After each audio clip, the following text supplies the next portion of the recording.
Buenas tardes, por mi parte no, licenciado.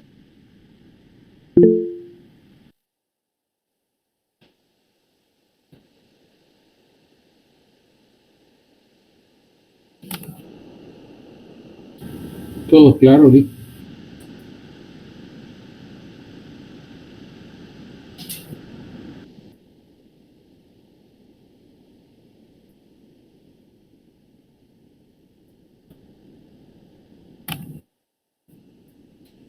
¿No? Va, perfecto.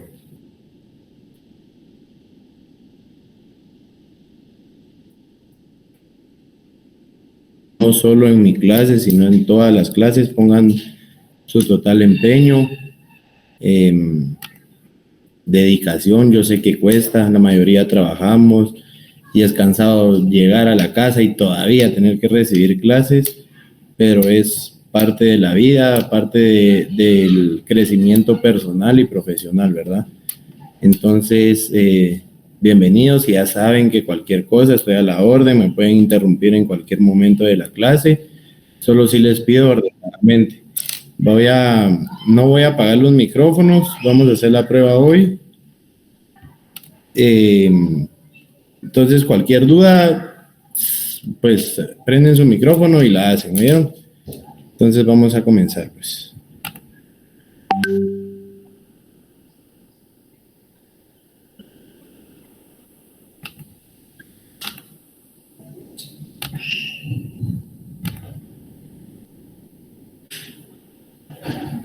Me indican si pueden ver.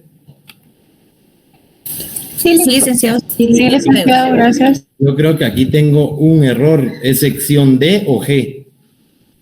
G. G. La sección G. No, entonces G, licenciado. Bueno, entonces comencemos, pues gracias.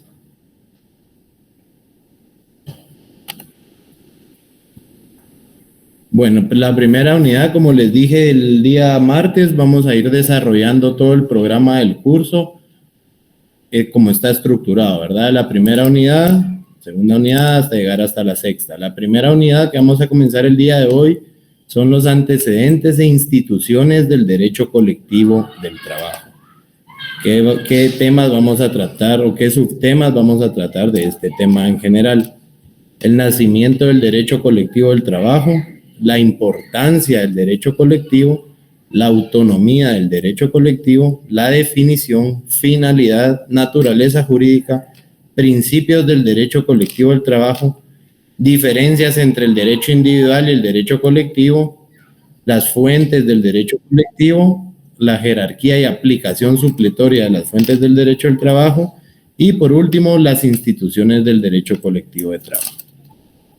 Comenzamos, pues. Bueno, como nacimiento del derecho colectivo del trabajo. Cuando vieron ustedes derecho laboral 1, pues también tuvieron que haber comenzado por el nacimiento del derecho laboral. El derecho laboral individual comenzó desde que ahí sí que fue una represión hacia la esclavitud, ¿verdad? ¿Se acuerdan que en los tiempos de antes, pues eran esclavos, trabajaban, pero no devengaban nada? Es decir, ni salario, mucho menos tenían garantías mínimas de, no sé, habitación, comida, lo que fuera, ¿verdad? Era tal cual la esclavitud. Bueno, el derecho colectivo de trabajo, el nacimiento del derecho colectivo del trabajo es en sí el punto de partida del derecho del trabajo en general, pudiéndose afirmar que inicia ya por la mitad del siglo XVII, con el aparecimiento del modo de producción capitalista. Es decir, ¿de dónde surge el derecho del trabajo en general? Del capitalismo, ¿verdad? Es decir, que a lo largo de las distintas épocas, todo tiene un detonante principal en Europa. Vamos a hablar primero de Europa, ¿verdad? Porque, como ustedes bien saben, todo el derecho nace en Europa. Y es la transición de la producción artesanal a la industrial. ¿Qué pasaba antes? Había muchos artesanos, campesinos, eran pocas las fábricas. Es decir, la industria, mírenla como desde el modo de maquilas, perdón, desde el modo de que ya existe un lugar de trabajo donde van a llegar varias personas a laborar durante el día, durante la noche, perdonen, dependiendo la la jornada a la que estén sujetas, ¿verdad? Ya que esto, por tratarse de máquinas que realizaban el trabajo, se hizo menos necesaria la existencia de las manos laborales. Un ejemplo, para así concretizar en esto de la industria, a diferencia de la artesanía. ¿Cómo hacían las camisas, los pantalones, los tejidos antes? Bordados a mano. ¿Qué pasa ahora? Para hacer un pantalón se tardaban, un ejemplo, no sé, es un ejemplo. Se tardaban 3 semanas para hacer un pantalón. ¿Qué pasa con la industrialización? Hay una máquina que el trabajador lo único que tiene que hacer es ir moviendo el pantalón para que la máquina vaya costurando. ¿Sí o no? Entonces, ¿qué pasa? Obviamente es menos tiempo, se necesitan menos trabajadores para hacer una mayor cantidad de pantalones. ¿Estamos? Bueno, de tal manera que ante la desorganización y violación a los derechos de la clase trabajadora, comienzan a reunirse o asociarse. Miren si se dan cuenta, otra cosa que no les dije. En mis presentaciones, todo lo que pongo en negría, ya sea en negría y en mayúscula, es dato importante, seguramente pregunta de examen. Y lo que pongo subrayado es inclusive más importante. ¿Estamos? No quiere decir que lo demás no sea importante, porque obviamente si leen solo lo que está en negría no van a entender nada, pero quiero que me entiendan que lo que, supónganse, capitalista, transición de la producción artesanal a la industrial, son cosas relevantes para poder entender el concepto. ¿Estamos? Bueno, entonces comienzan a reunirse o asociarse. ¿Quiénes comienzan a reunirse? Los trabajadores. ¿Por qué? Porque a mí, Jorge, a Juan y a Pedro y a Luis nos estaban violentando los derechos que tenemos como trabajadores. ¿Qué pasa? Al reunirnos tenemos más fuerza. ¿Por qué? Porque ya somos 4 en contra del patrón. A que sea yo en contra del patrón, Juan en contra del patrón, Luis en contra del patrón. La mayoría hace fuerza, eso siempre es así, ¿oyeron? Con el fin de defender sus derechos ante los patronos. Bueno, partiendo de lo anterior, el primer hecho, esto ya es un antecedente, el primer hecho que vulnera el derecho de asociarse, es decir, a mí como patrono no me favorecía que Juan, Pedro, Jorge y Luis estuvieran asociados. ¿Por qué? Porque ya confabulan para tomar una represión en contra mía como patrono. Entonces, ¿qué hago yo? Miro de qué manera les limito este derecho de asociarse, que antes no era considerado un derecho como ahora. Ustedes muy bien saben, no hemos llegado al tema, pero existe la libertad sindical, ¿verdad? O sea, cada quien es libre de pertenecer a un sindicato, cada quien es libre de poder crear un sindicato. ¿Estamos? Bueno, entonces, ¿qué pasa? El primer antecedente de vulneración a este derecho, que ahora es reconocido como derecho, de reunirse o asociarse. Este se da en Francia en el año de 1771. ¿Cómo se da? Nace la ley de Chapelier, la cual textualmente indicaba, oigan cómo reprimían este derecho de asociación. Todas las asociaciones de artesanos, obreros y jornaleros, o los que por ellos instigados atenten contra el libre ejercicio de la industria y el trabajo, pertenecientes a cualquier clase de persona y bajo toda clase de especie de condiciones convenidas mutuamente o contra la tensión de la policía y el exacto cumplimiento de las sentencias, así como contra las subastas y adjudicaciones públicas de diversas empresas, serán consideradas como reuniones sediciosas y como tales disueltas por los depositarios de la fuerza pública. A tenor de las órdenes que reciban, serán castigados con todo el rigor de las leyes los autores, instigadores y jefes de dichas asociaciones. ¿Qué quiere decir en resumidas cuentas esto que está subrayado? Que antes la policía tenía la potestad de ver a Juan, Pedro, Luis y Jorge, que pertenecían a la empresa Walmart, por darles un ejemplo, estaban asociados, estaban confabulando, crear una asociación para defender sus derechos. La policía tenía la potestad de disolver esa asociación, esa reunión, y no solo disolverla, sino poderles achacar algún delito. ¿Por qué? Porque se entendía que estaban confabulando en contra del patrono. ¿Estamos? Esta ley estuvo vigente hasta 1884 y su fin primordial era consolidar el poder de la clase burguesa sobre la clase trabajadora. Entonces, díganme aquí, ¿dónde estaba el principio indubio pro operario? No existía, era inexistente ese principio. ¿Por qué? Porque siempre la policía, el Estado, como era burguesía, iban a favorecer al patrono, ¿verdad? Bueno. Esta violación de derechos no solo se dio en Francia. Aquí va el segundo antecedente. Ya vimos el primero fue en Francia con la ley de Chapeleur. Segundo, en Alemania se emitió la ley contra las nefastas actividades de la socialdemocracia. Así fue denominada. ¿Qué disponía esta ley? Las asociaciones que aspiren al derrocamiento del actual orden estatal y social mediante acciones sociodemocráticas, socialistas y comunistas quedan prohibidas. Nuevamente estaba prohibidísimo poder reunirse o asociarse, ¿verdad? ¿Por qué? Porque al asociarse ya iban a decir, muchachos, entre los cuatro no vayamos a trabajar a ver qué hace el patrono. Alteraba el orden estatal y social ya del gobierno. ¿Por qué? Porque seguramente ese patrono era un alto influyente del gobierno. Tercer antecedente, en cuanto a Gran Bretaña. Este proceso tuvo algunas variantes, pues el derecho de asociación había sido prohibido en 1799 y posteriormente, en 1826, se reconoció el derecho de coalición. ¿Se dan cuenta? Ya nace la primera pincelada del derecho colectivo actual. Ya en 1826 se reconoció el derecho de coalición, así como la huelga y la asociación. Entonces, si les llevo a preguntar, ¿en qué país o en qué antecedente de los vistos nacen las primeras pinceladas de derecho colectivo? Ya saben, ¿verdad? En Gran Bretaña. ¿Por qué? Por el que se reconoció el derecho de coalición, así como la huelga y la asociación. Institución de las que se desarrollará más adelante a lo largo del semestre. ¿Estamos? ¿Alguna duda en cuanto a estos tres antecedentes? ¿Todo claro, licenciado? Bueno. Todo claro, licenciado. Miren, la primera unidad va a parecer un poco aburrida porque es mucha historia, antecedente y todo, pero obviamente es necesario porque tenemos que partir de dónde nació para ver hasta dónde va actualmente. ¿Estamos? Bueno.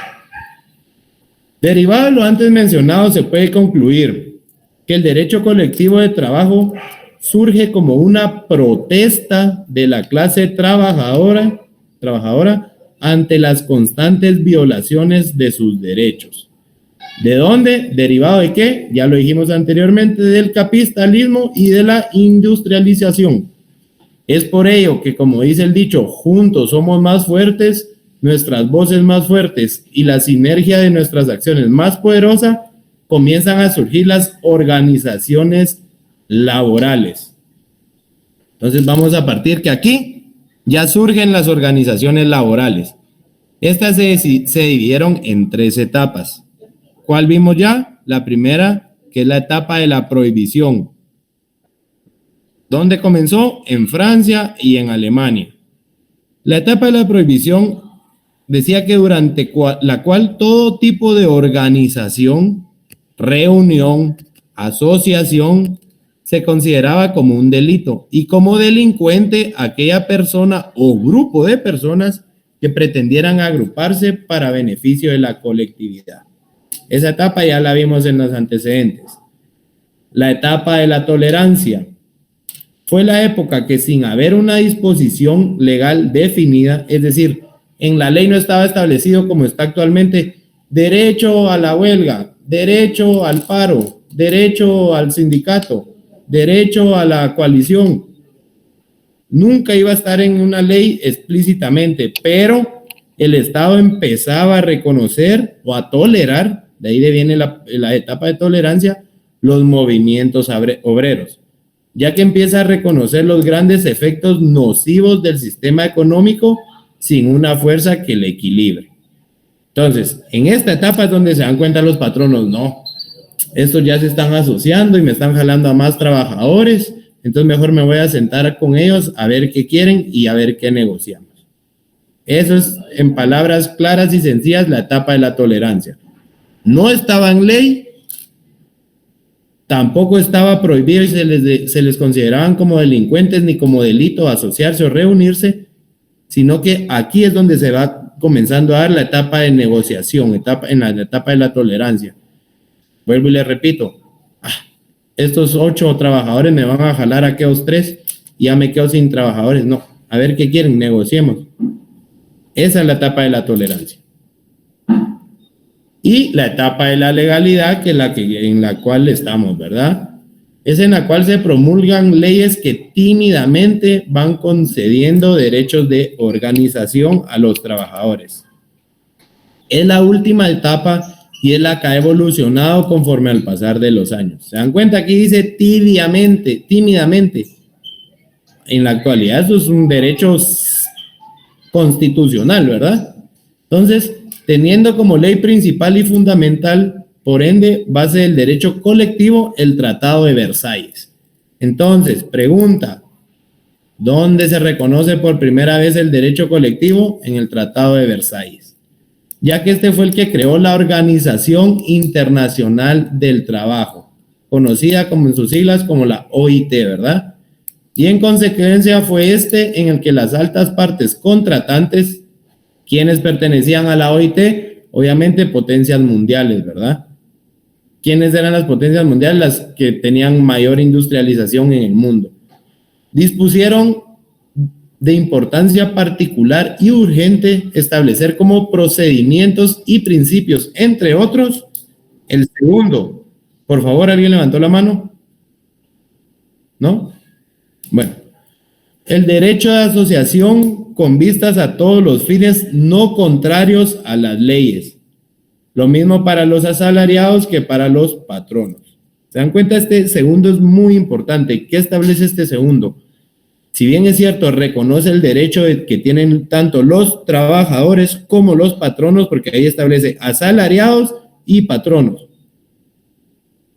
Si bien es cierto, reconoce ese derecho de poder asociarse, esa asociación siempre va a ser legal o dentro del marco de la ley, siempre y cuando no se junten para delinquir. Supongamos, muchachos, asociémonos para prenderle fuego a la empresa.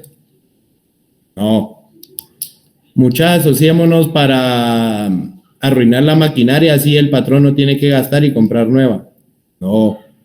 El derecho de asociación que reconoce este Tratado de Versalles a través de la Organización Internacional del Trabajo es exclusivamente para defender sus posibles violaciones a los derechos que tienen o mejoras de las que ya tienen. ¿Queda claro esto? Bueno, disposición que en alguna medida protege la organización de los trabajadores y de los patronos, siendo esta una de las bases del derecho colectivo del trabajo. ¿Alguna duda en cuanto a las 3 etapas del derecho colectivo? Prohibición, tolerancia y legalidad. No, claro, licenciado. ¿Claro? ¿Seguros? Bueno. Sí, Licenciado, una consulta. Dígame. El Tratado de Versalles es el que se hace al final de la Primera Guerra Mundial, si no estoy mal. Exactamente, cuando nace la Organización Internacional del Trabajo. Esa es la que le da vida a esta Organización Internacional del Trabajo. O sea, tal vez no lo saben a ciencia cierta, pero la OIT es como decirles la Corte de Constitucionalidad en materia de laboral, digamos, ¿verdad? Pero a nivel internacional. ¿Por qué? Porque son varias altas partes contratantes, es decir, varios países pertenecen a esta Organización Internacional del Trabajo. Ya vamos a ver más adelante la OIT, pero sí quiero que la tengan muy presente porque de aquí, de este Tratado de Versalles que da origen a la OIT, es donde nace el derecho colectivo que tenemos en la actualidad. ¿Estamos? ¿Alguien más? ¿Alguna otra duda? Por favor, así, sin pena, así como me están preguntando. Excelente. ¿No? Bueno. Vamos con la importancia del estudio del derecho del trabajo. O sea, ¿para qué sirve? Más que lógico, ¿verdad? El derecho laboral es una rama que reviste una gran importancia debido a que dentro de sus principales finalidades está la protección al más débil. ¿Qué principio se ve reflejado en esta frase? Pregunto. El indubio properario. Muy bien, perfecto. Es decir, tutelar del trabajador, ¿verdad? Concede garantías mínimas a favor del trabajador y es pacificador debido a que sus normas son conciliatorias. Ya vamos a ver más adelante, pero eso sí lo tienen que tener claro, ¿verdad?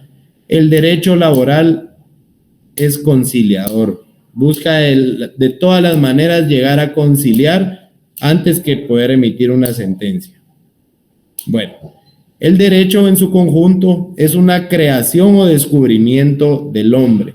A ver, ¿quién me da una definición o un significado de qué es para usted derecho? Yo le pregunto a usted, defíname derecho. ¿Qué me define? Es un conjunto de normas y leyes a seguir y a cumplirle. ¿No sería eso procedimiento, lo que usted me está diciendo? Me está diciendo conjunto de normas. Ajá, así es. Va, pero no, derecho, porque... ¿Alguien más? A ver, está bien, no está mal, está bien, está bien. ¿Alguien más? Derecho, o sea, la palabra como tal, derecho, no se enfoquen en derecho procesal laboral, o sea, derecho, ¿qué es para ustedes derecho? Licenciado, si no me recuerdo, es el conjunto de normas jurídicas que velan por el bien común. Sí. Licenciado, es la facultad de hacer o exigir todo aquello para la autoridad o la ley establece a nuestro favor. Ahí va mejorcito. ¿Alguien más? ¿Es un sistema también podría ser lógico o deductivo, licenciado? Explíqueme eso.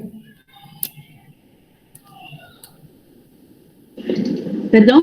Explíqueme, lógico o deductivo, ¿le oí? Sí, ajá. Ajá, explíqueme. Por ejemplo, un sistema lógico deductivo que es un conjunto cerrado bajo la relación o deducción o consecuencia, o sea, un conjunto que incluye a los demás conjuntos, o sea, como estamos tratando de derecho. Entonces, ya me hice bola, licenciado, perdón. Va, miren pues, cuando a ustedes les dicen tiene derecho a educación, ¿qué se refieren ustedes? ¿Es algo ustedes que por el hecho de ser humano ya tienen derecho a eso, ya tienen la facultad de poder exigir eso, o no? Yo entiendo, cuando ustedes le preguntan qué es derecho procesal o derecho laboral, es el conjunto de normas, principios que regulan la relación entre el trabajador y patrón. Yo entiendo eso y está bien, o sea, ese conjunto también, porque al final los derechos están consagrados en un conjunto de normas, pero la palabra derecho como tal,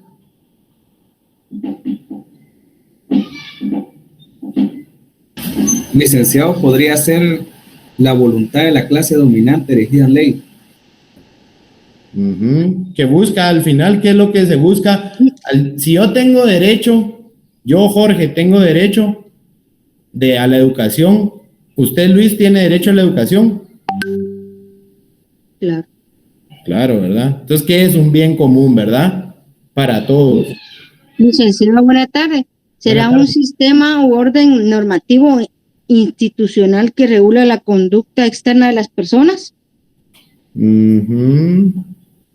Sí, es que sí, están bien, pero ustedes me lo están enfocando más como a derechos, supóngase en su caso, así como conducta externa, ya me está hablando que algo así como a penal, ¿verdad? Que por mi conducta yo le afecté el derecho a alguien.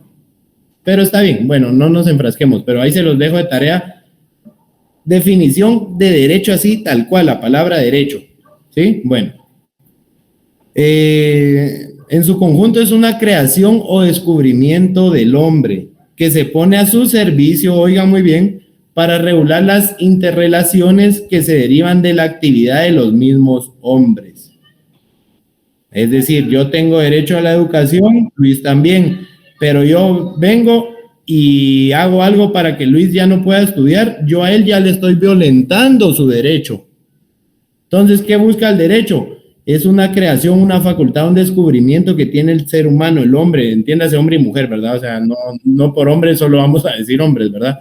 Es para que entendamos. El ser humano es la facultad que tiene el ser humano de determinadas cosas por el simple hecho de ser ser humano.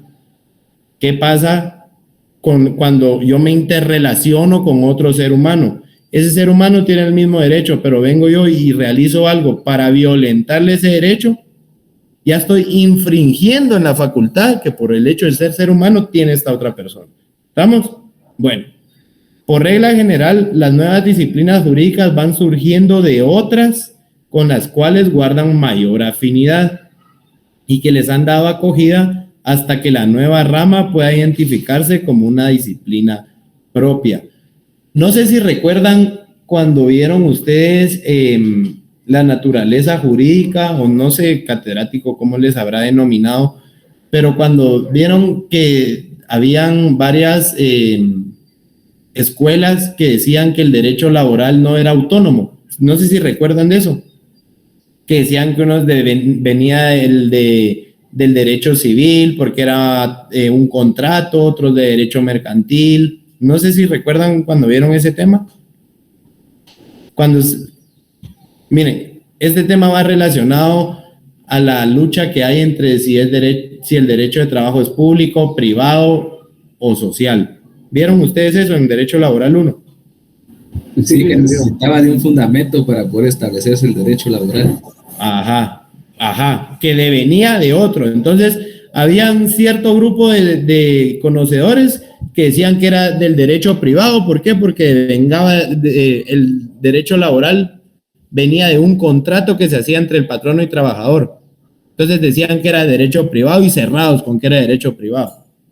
Otros decían que era derecho público porque tiene intervención el Estado, siempre salvaguardando el principio indubio pro operario, todo eso, ¿verdad? Y otros que dicen que es derecho social. Para mí, como les dije yo a mis alumnos en su momento, para mí no hay ni siquiera discusión en eso. Por favor. Maite, tu micrófono. Maite, tu micrófono, porfa. Gracias, muy amable. Bueno, como les decía, para mí, en cuanto a eso, ¿a qué rama pertenece el derecho de trabajo? Para mí no hay ninguna discusión. El Código de Trabajo es clarísimo, ¿verdad? ¿O me equivoco? ¿Qué piensan ustedes?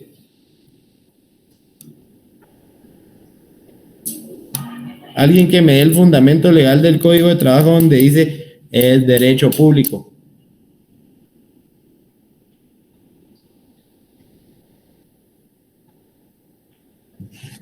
Tal vez sería el inciso E del cuarto considerando. Léame. Establece el derecho del trabajo es una rama del derecho público. Ahí está, hasta ahí quédese. Ahí no hay más que pelear, o sea, privado, público, social, no, es público.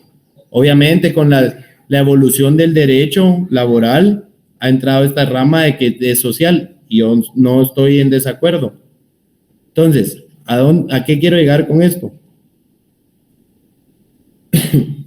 Que como es de derecho público, siempre va a estar inmerso toda la sociedad. ¿Por qué? Porque el derecho laboral rige no solo a la empresa X y a la empresa Y, no.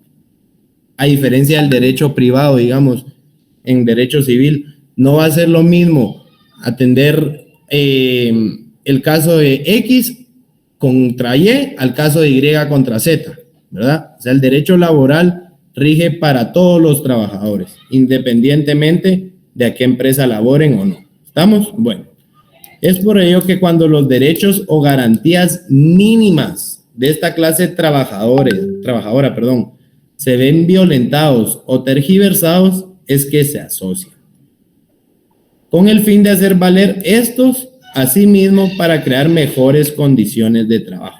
Entonces, si se dan cuenta, en ese cuarto párrafo es donde establece para qué se asocian los trabajadores. o cuál tiene que ser el fin de una asociación de trabajadores. ¿Cuál es el fin? Velar que no violenten o tergiversen sus derechos o garantías mínimas, o que éstas sean mejores. ¿Estamos? Bueno, en la medida que el derecho común de la antigüedad se consideró insuficiente o inadecuado para resolver los emergentes fenómenos sociológicos, se fue perfilando una nueva disciplina jurídica que tuvo que recorrer un largo y difícil camino desde sus inicios. ¿Cuál creen que es? Lo que estamos viendo, ¿verdad? El derecho colectivo de trabajo. También el derecho constitucional establece los lineamientos básicos del derecho colectivo. ¿Alguien levantó la mano? ¿No?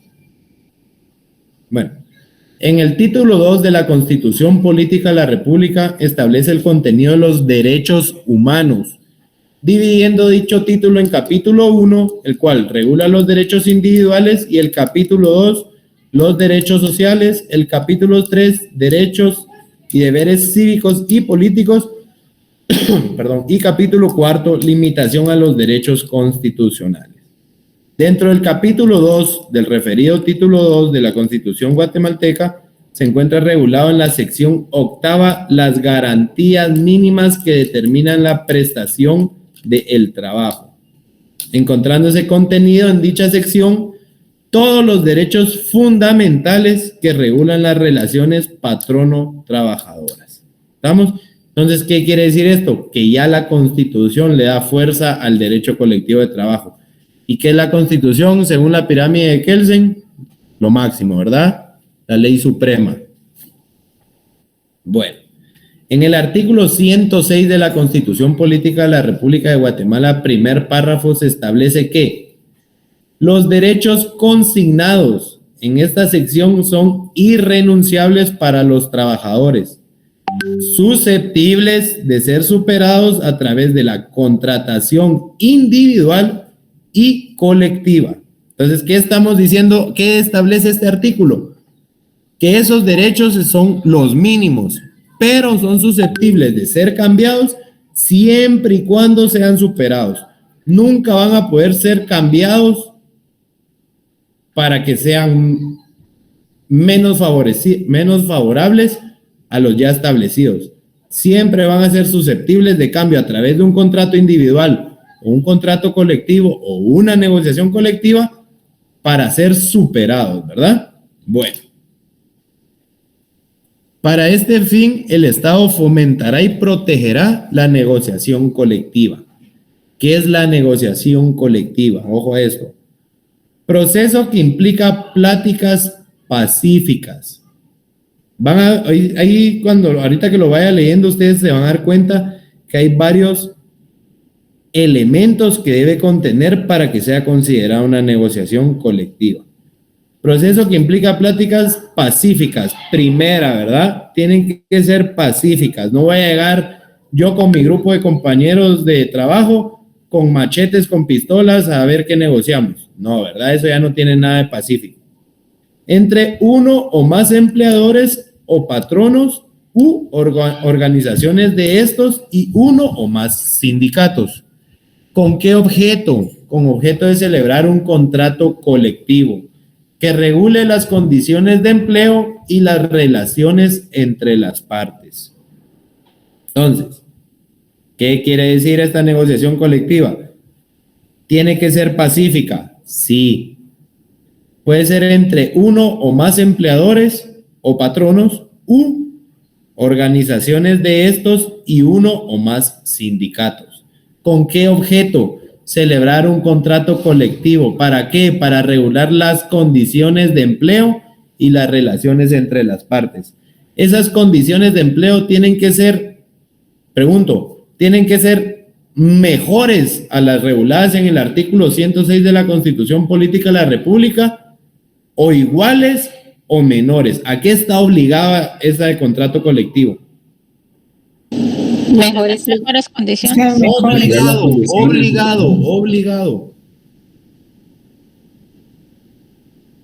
Ojo, oigan las preguntas, por eso les digo en los exámenes, lean bien. hago preguntas capciosas.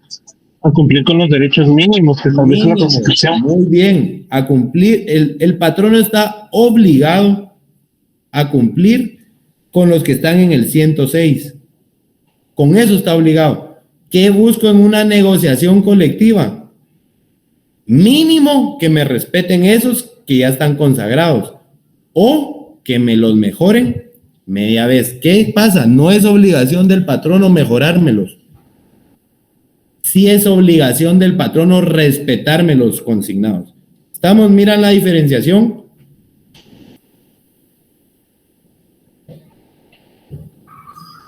¿Sí me di a entender? Pregunto. Para mí no, licenciada, yo no me quedó muy claro, disculpe. Va, dígame que no le quedó claro. Así me gusta, que si algo no queda claro yo lo repito. Mire, ves. El artículo 100, ¿tiene ahí su constitución a la mano? Sí. Va. El artículo 106 establece una infinidad de garantías mínimas, ¿no? Así es. Va. Esas garantías mínimas al momento de que vamos a hacerlo de una manera más fácil, en un contrato individual, y después solo se cambia que es un grupo de personas, pero para que me entiendan, un contrato individual. Vengo yo y llego, están buscando un empleado, ¿verdad? Bueno, llego yo, me presento y todo, y en el contrato me establecen, va a venir a laborar de tal hora a tal hora, va a ganar tanto,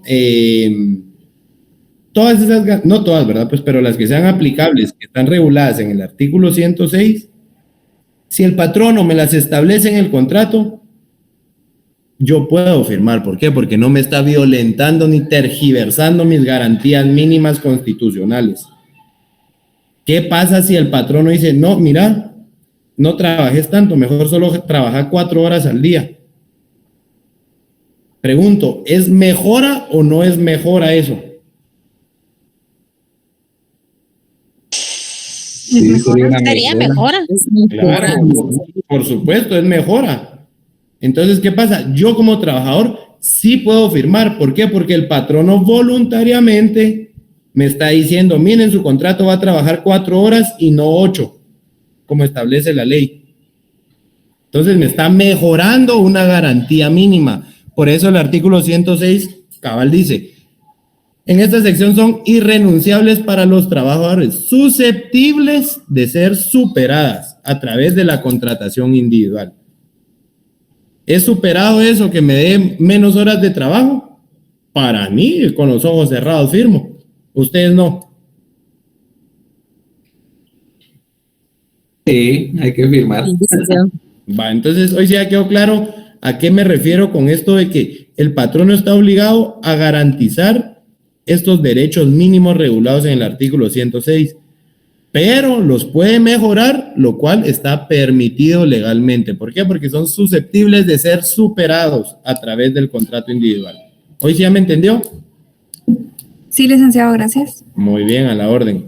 Bueno, como vemos en el artículo anteriormente transcrito, la legislación guatemalteca le reconoce la calidad de derecho fundamental a la negociación colectiva, entendiéndose como derecho fundamental la serie de facultades reconocidas al individuo que le permite realizar con independencia y eficacia su destino personal en el marco de una sociedad organizada. Bueno, un aspecto importante que hay que destacar dentro de la legislación es que tanto la Constitución Política de la República como las leyes ordinarias del país no dan reglas fijas para el desenvolvimiento de una negociación colectiva. ¿Qué quiere decir esto? Ustedes en el Código de Trabajo ni en la Constitución van a encontrar artículo, un ejemplo, 75, negociación colectiva. 1. El patrono deberá citar a los empleados en el lugar donde se labora. 2. Los empleados deberán acudir al lugar. 3. Se levantará acta. O sea, no hay un procedimiento para la negociación colectiva. Un procedimiento establecido, ¿verdad? ¿Qué es lo único que debe, cuáles son los únicos elementos que debe contener una negociación colectiva? Los vimos anteriormente. Que sea pláticas pacíficas con el objeto de celebrar un contrato colectivo para que regule las condiciones del empleo y las relaciones entre ellos. Pero nunca van a encontrar como un manual de procedimientos de cómo se debe llevar a cabo una negociación colectiva. Entonces, debiendo destacar que tampoco dichas reglas existen en una doctrina laboral, por lo que hay que puntualizar que durante el desenvolvimiento normal de cualquier ¿Alguien levantó la mano?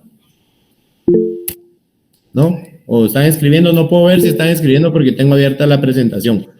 Leslie Paola está levantando la mano. Por favor, Leslie, gracias, muy amable.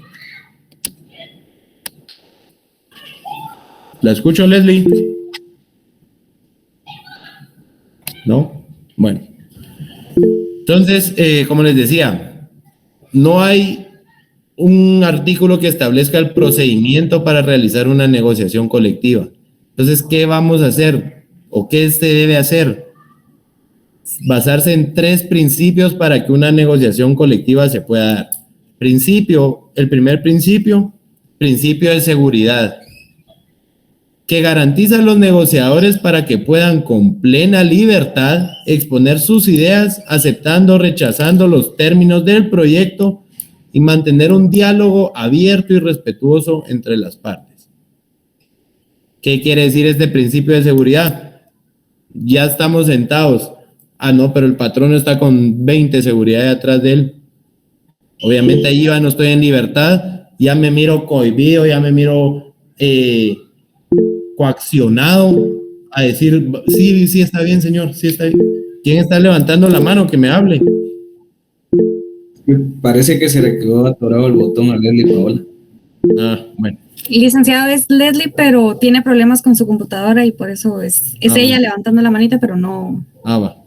Bueno, es que dije que insistiera, pero dije, bueno. Va, como les decía, entonces el principio de seguridad es eso, ¿verdad? Yo como parte negociadora tengo que sentirme en la libertad de poder aceptar o rechazar el proyecto de negociación. No sentirme coaccionado, no sentirme cohibido, no sentirme obligado a aceptar algo en contra de mi voluntad. Primer principio que debe regir en una negociación colectiva. Segundo principio, de disciplina. ¿Qué se refiere a esto? Lógica, ¿verdad? Respeto mutuo. Es decir, no como yo soy el patrono y yo soy el que pago, los vengo a insultar, a hacer de menos, a discriminar. Ni ustedes, como son 20 los que vienen a negociar y yo soy solo uno de patrono, me vienen a lo mismo, ¿verdad? A maltratar, a discriminar, a coaccionar, a decirme, miren, si no aceptan nuestras condiciones, ahí se atiene. O sea, eso, ¿verdad? Siempre tiene que haber el respeto mutuo entre las negociaciones. Y el principio de lealtad, que es el resultado de la franqueza y de la buena fe que cada una de las partes deben tener por la contraparte. ¿Qué quiere decir este principio? No aprovecharse el uno del otro. Palabras sencillas. ¿Alguna duda en cuanto a estos 3 principios que debe regir en una negociación colectiva? Licenciado, buenas tardes. Yo tengo una duda. Dígame. Por ejemplo, en el segundo principio que usted mencionaba, ¿qué sucede cuando se viola? Por ejemplo, el patrón viene y trata mal al empleado. En una negociación. O sea, ¿sí? ¿Qué sucede en este caso? Incluso no solo en una negociación, sino directamente en el trabajo. Ah, bueno, ahí cuando ya esté en el trabajo, pues ya usted sabe que le están violentando un derecho, ¿verdad? Entonces ya ahí usted ya tiene que tomar las medidas del caso. Pero hablando directamente de esta negociación colectiva, estos 3 principios sí o sí tienen que estar presentes en una negociación colectiva. Si alguno de estos se rompe, no existe una negociación colectiva. Más adelante, si obviamente ustedes saben que aquí en derecho todo se prueba, ¿verdad? Más adelante pueden ustedes plantear algo en contra de esta negociación colectiva. ¿Por qué? Porque fui coaccionado, me violentaron mi principio de seguridad. Porque fui discriminado y para ya no ser discriminado, mejor acepté el principio de disciplina, ¿verdad? Me faltó el respeto. Y el principio de lealtad.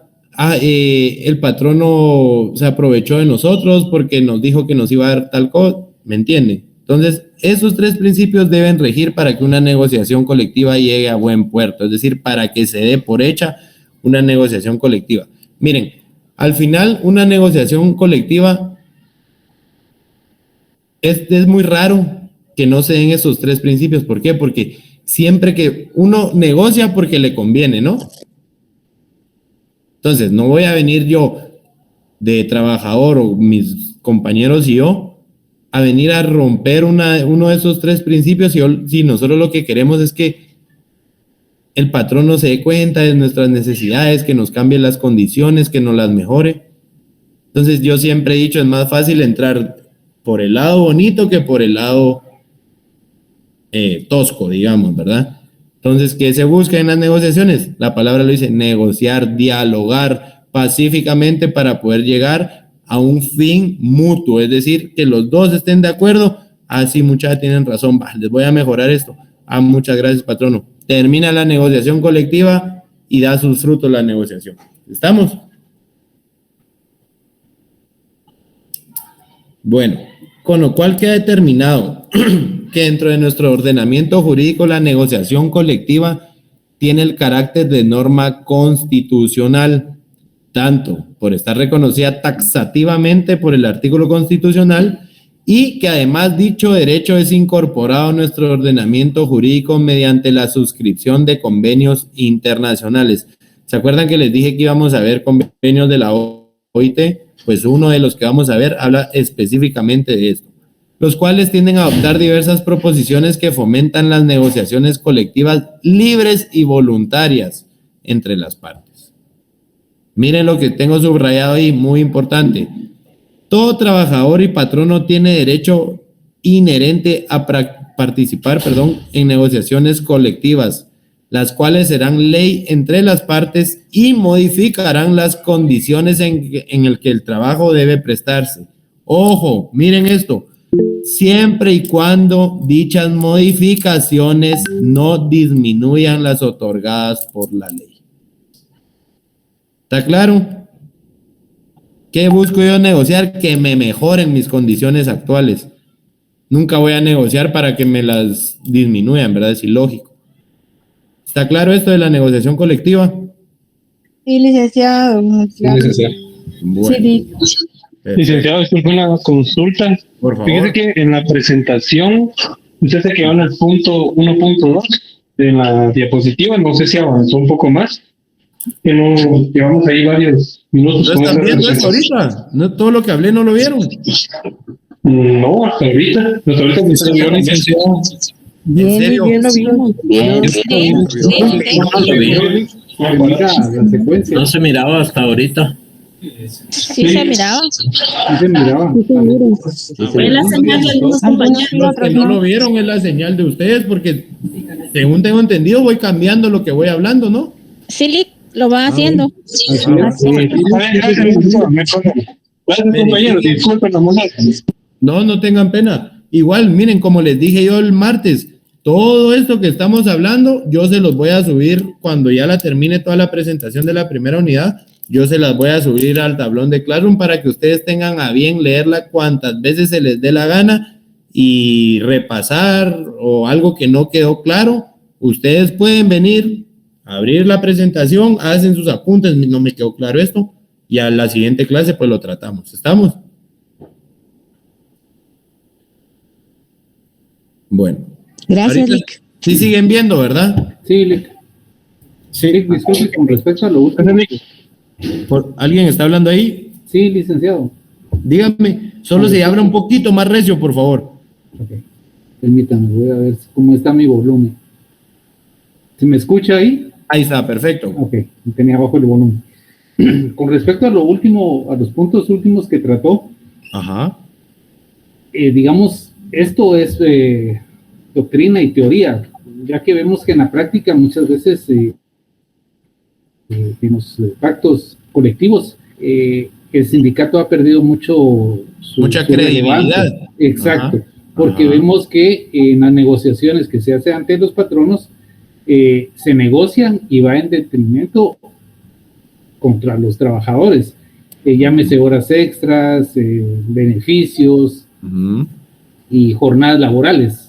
Ajá. Entonces, en un momento dado, los trabajadores afectados, parte de un sindicato, pueden manifestarse en contra de, digamos, esos representantes que son sindicales, porque normalmente sí, claro, claro, sí se puede, ¿verdad? Por supuesto, claro. Mire, han habido varios casos, no quiero decir nombres porque tampoco puedo, pero en que muchas veces el sindicato cuando nace, digamos, nació hace 30 años, por darle un ejemplo, el fin del sindicato sí era ese, ¿me entiende? Lo que estamos tratando y viendo y hablando ahorita, o sea, ver cómo se ayudaba a todos los trabajadores, estuviera sindicalizado o no. Esto también, miren, nos estamos adelantando mucho porque estamos hablando de sindicatos, pero ya para responder la pregunta del compañero. Y quiero que me contesten en realidad lo que piensan. Las mejoras que surgen a través de un pacto colectivo derivado de una negociación colectiva, ¿son atribuibles o solo van a servirle o solo van a aplicársele a los que estén sindicalizados o a todos los trabajadores? Pregunto. A todos. A todos. No sería a todos. Nunca, Sí, a por todos. favor, nunca vayan a pensar o siquiera, no sé, porque miren, cuando uno comienza a trabajar en algún lado, vos sindicalizate, eso es bueno, vos sindicalizate, mira que tenés apoyo de todos los compañeros. Mentira, o sea, yo no estoy diciendo que estén mal los sindicatos, no, pero hay libertad sindical. Si yo quiero sindicalizarme, me sindicalizo, punto. No le tengo que estar ni siquiera preguntando al patrono, mire, ¿me puedo sindicalizar? ¿Será que es bueno? No. Simplemente, si yo me quiero sindicalizar, me sindicalizo. Si yo no me quiero sindicalizar, no me sindicalizo. Al final, todas las mejoras que negocien y que se lleguen a concretar, me van a favorecer, esté o no esté sindicalizado. ¿Estamos? Obviamente hay algunas que vamos a ver más adelante que favorecen específicamente a los sindicalizados, pero ya las vamos a ver más adelante. Pero al punto que decía el compañero, sí, eso definitivamente en la práctica es muy distinta a la teoría, ¿verdad? Y eso ustedes ya como sexto semestre, tercer año de la carrera ya saben que la práctica es muy distinta. Máxime ustedes ya hicieron pasantías, me imagino. Todavía no, ¿En ninguna materia? No, licenciado. No, tenemos que tener aprobado el sexto semestre. Para comenzar con los procesales, ¿verdad? Sí, correcto. Bueno, miren, pues entonces de una vez les digo, permítame, Rosy anda por ahí. Bueno, de una vez les digo, cuando vayan a hacer su pasantía, vayan con la mente abierta. No se queden con lo que hemos visto en clase, con lo que está en los libros, no. Y miren, se los digo sinceramente, la práctica es fundamental para poder ser abogado. ¿Qué pasa? Si yo no hago prácticas, solo voy con aquello de lo que dicen los libros, lo que dice la doctrina, lo que dicen los conocedores del derecho, y voy a la práctica y me topo en la pared, ¿verdad? Entonces, ¿cuál es mi consejo? Cuando comiencen ustedes sus prácticas, vayan de mente abierta. ¿Sí? Obviamente no les estoy diciendo que hagan ilegalidades o que no miren, ni siquiera volteen a ver el código de trabajo. No, por supuesto que no. Obviamente todos los juzgados se rigen bajo las leyes. Es decir, código de trabajo, constitución política de la república, convenios internacionales y todo, cuando estoy hablando de materia de derecho laboral. Pero lo que sí les quiero decir es que en la práctica es muy distinto. O sea, ustedes van a ver plazos que hay en ley y cuando lleguen a la práctica van a decir, ahora en este plazo, ¿ah? Entonces, ¿cuál es mi consejo? Vayan de mente abierta. Estamos, no vayan cerrados a, no, pero mire, así dice la doctrina y mire, no. Porque se les va a hacer muy complicado y se los prometo, la práctica es de lo más bonito de la carrera. Yo, pues gracias a Dios, trabajo en el organismo judicial. Hice mis prácticas, estuve 8 años en un tribunal de sentencia. Ahorita ya estoy en el área administrativa, pero sí les digo, el tema de prácticas, el tema judicial es muy bonito, muy apasionante y van a aprender. Eso es en realidad, a mi consideración y con el respeto de los demás catedráticos, porque al final es mi opinión, la práctica es donde en realidad uno saca callo, como dicen en el buen Chapín, ¿verdad? Entonces, vayan con mente abierta a aprender y absorber lo mejor que puedan, ¿vieron? Bueno, pero sigamos pues porque mucho platico yo ya no avanzo. Bueno, ¿qué les decía? Bueno, todo trabajo, esto ya lo vimos, creo yo, ¿verdad? Ya. Sí, licenciado. Autonomía del derecho ahí tenía. Tocaba, ¿verdad? A la miren, no ha avanzado nada, hombre, mucho platican ustedes. Bueno, autonomía del derecho laboral colectivo. ¿Qué quieren que alguien me diga qué define por autonomía o qué es autonomía? En palabras, no quiero términos jurídicos, así, tal cual. Independencia. Muy bien. Otra. Que no depende de No tiene injerencia a alguien más. Muy bien. Libertad para toma de decisiones. Muy bien. Bueno. Entonces, si ya me dijeron qué significa autonomía, aquí vamos a ver por qué el derecho laboral colectivo es autónomo. Bueno, actualmente es una disciplina con sus perfiles propios, que se definen su autonomía y por lo mismo su razón de existir, como parte del ordenamiento jurídico a la par de las demás ramas del derecho.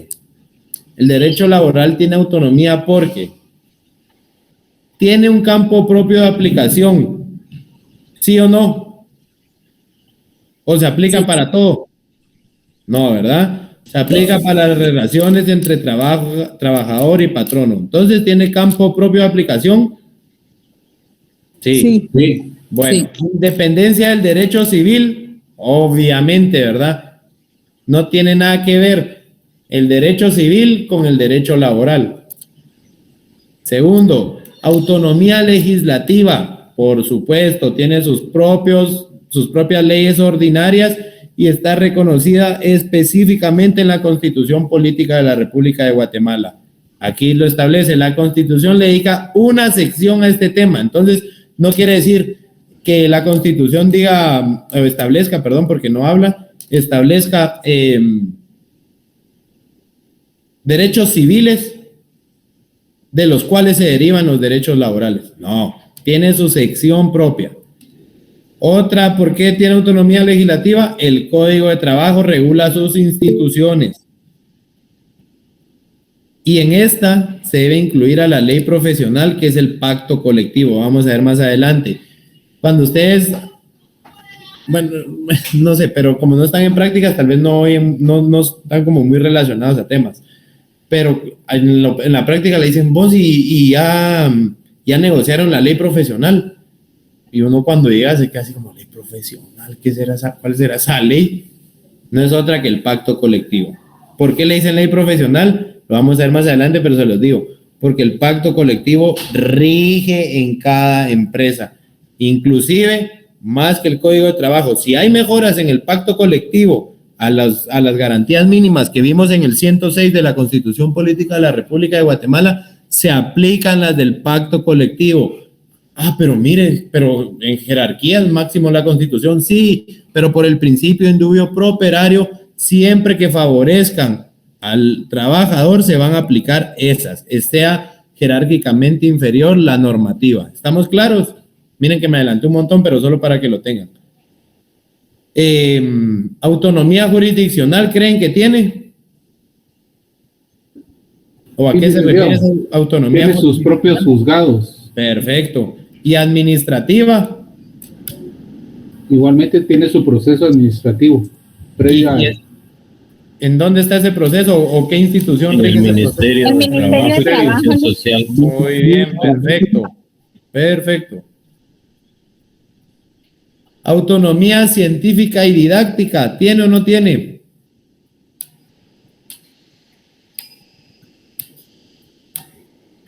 ¿O no saben qué es autonomía científica y didáctica? No, Lick. ¿Hay libros propios de derecho laboral o será que en el libro de procesal civil encontramos el procesal laboral, la doctrina? Es la ley. Libros propios de laboral. Muy bien. Entonces tiene didáctica propia. Principios propios. Claro. Rosy me prende la luz, disculpe. Sí. Bueno. Fines propios. Por supuesto, ¿verdad? Sí. ¿Cuál es el fin del derecho laboral? Regular las relaciones entre trabajador y patrono. Instituciones propias, obviamente, o en el código, o en otro código establece qué es el salario, qué es la jornada, qué es la prestación, qué es, a ver, otra institución propia, ayúdenme.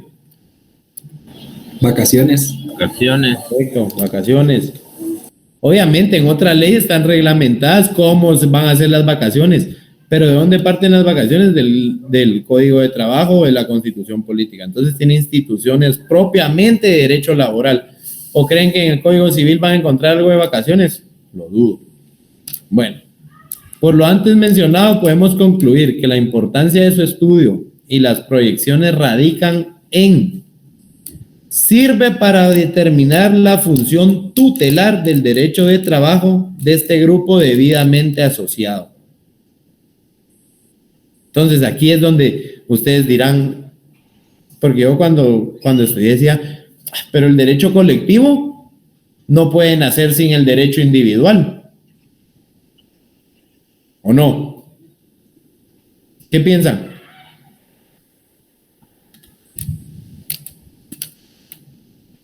Ayúdenme ahí. ¿Creen que el derecho colectivo puede existir sin el derecho individual? No, licenciado.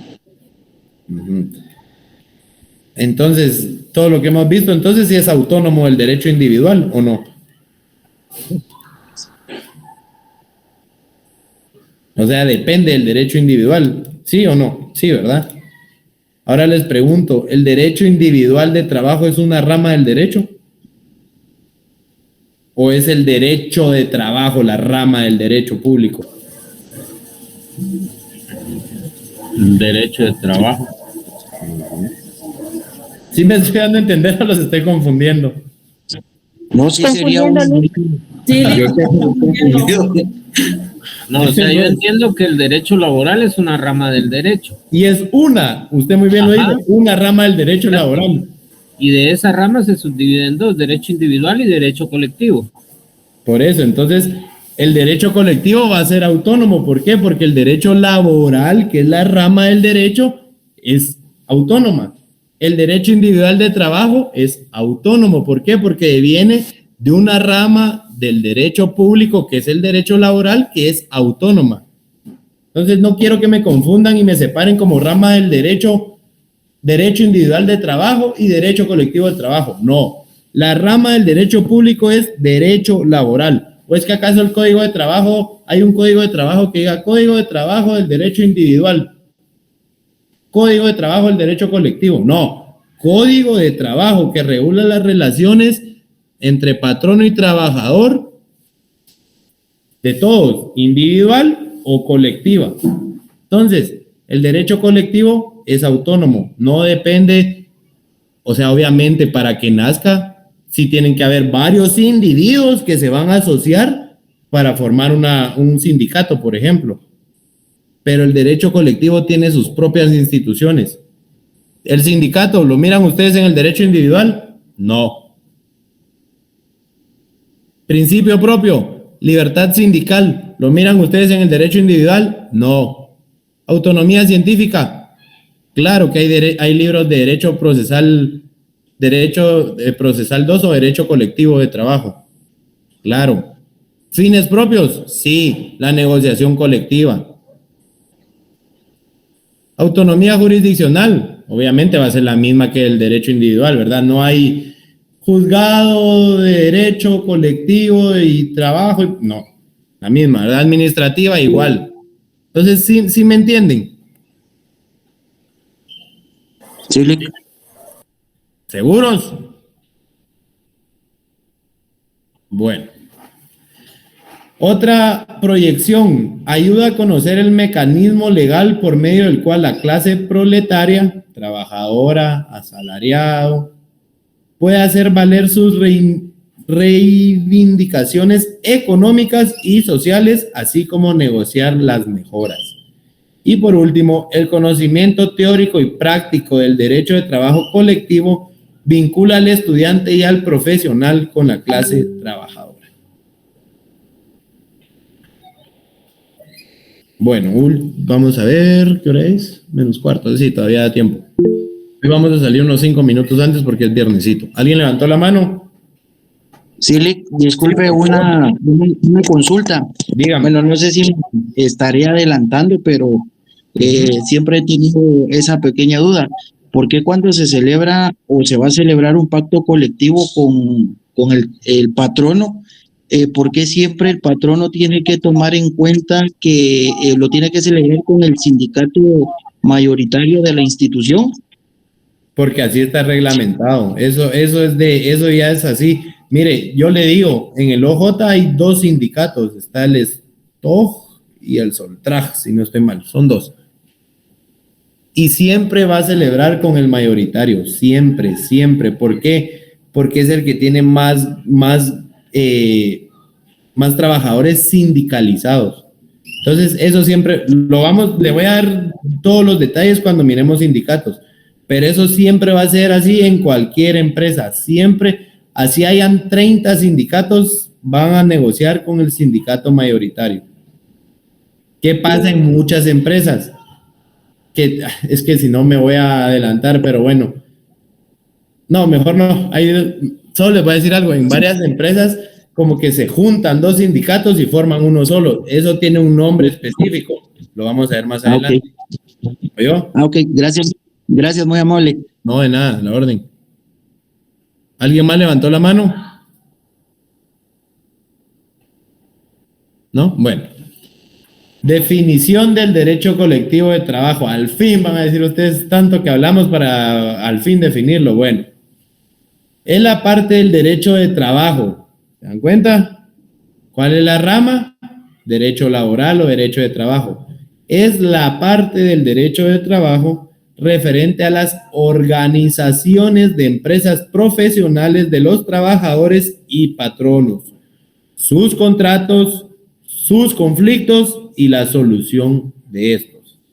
Para el tratadista Mario Labarre, y aquí lo puse mal, el Larrabe, es el conjunto de normas que reglamentan la formación y funcionamiento de las asociaciones profesionales de los trabajadores y patronos, sus relaciones entre sí y las instituciones nacidas de la contraposición de intereses de las categorías.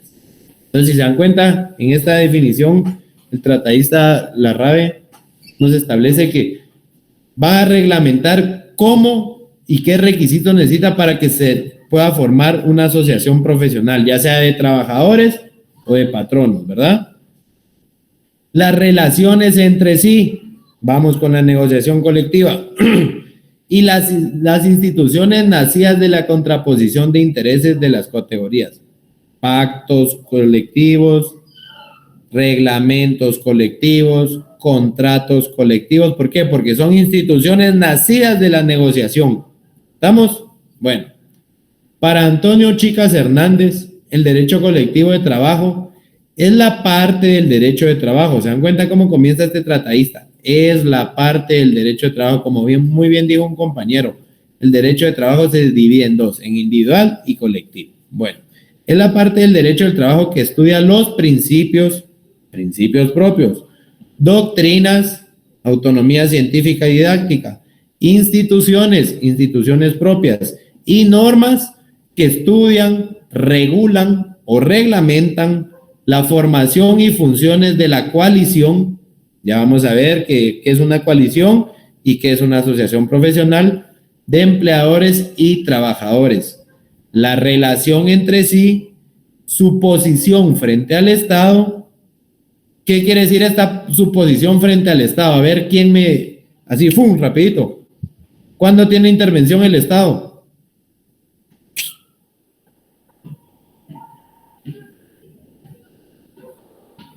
Ninguno. ¿No son de instituciones del Estado?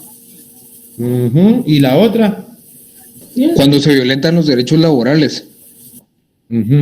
Pero por eso, mira, pues dice sus relaciones y su posición frente al Estado. Cuando yo le doy carta libre al Estado para que intervenga en un problema que tenemos nosotros como sindicato. Hay dos maneras, ya lo vimos.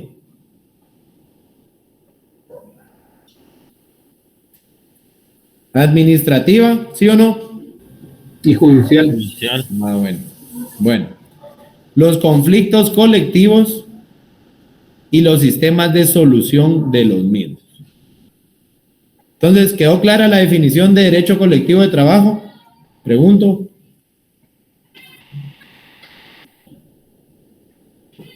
¿Alguien tiene alguna duda? Bueno, hasta aquí voy a llegar hoy. ¿Alguien tiene alguna duda? Pregunto. ¿Dónde está? Por mi persona, no, Lick, gracias. No, Lick, creo que estamos claros. Bien, Lick. No, Lick, todo claro. Todo claro, Lick. ¿Seguros? Porque después no quiero que me digan, es que no entendí. No, pero no importa, si me dicen así, igual yo les vuelvo a explicar. Pero es mejor cuando en el momento como que se tienen frescas las ideas, ¿verdad? ¿Seguros que no tienen ninguna duda? María José, ¿segura? ¿Cero dudas? Así se me van a ir quedando los nombres poco a poco. Conforme vayan participando, yo como que voy como que viendo las caras y se me van quedando los nombres, ¿vieron? Al final no sé ni cuántos somos. Somos, la última vez que vi en claro, creo que éramos como 170 y algo. Gustavo, por favor. No, Lick, perdón, se me activó la manita, disculpe. No tenga pena. Bueno, entonces seguros que todo claro, ¿verdad? Por favor, María José, me recuerda que el martes comenzamos en lo que le sigue a la definición, me parece que es finalidad u objeto, no recuerdo. Bueno, entonces les deseo que pasen un excelente fin de semana. Gracias, María José. La orden. Con cuidado, con mesura, todo, por favor. Y nos miramos el día martes, primero Dios, ¿veo? Que Gracias, estén muy bien, que Dios los bendiga, cuídense. Igualmente.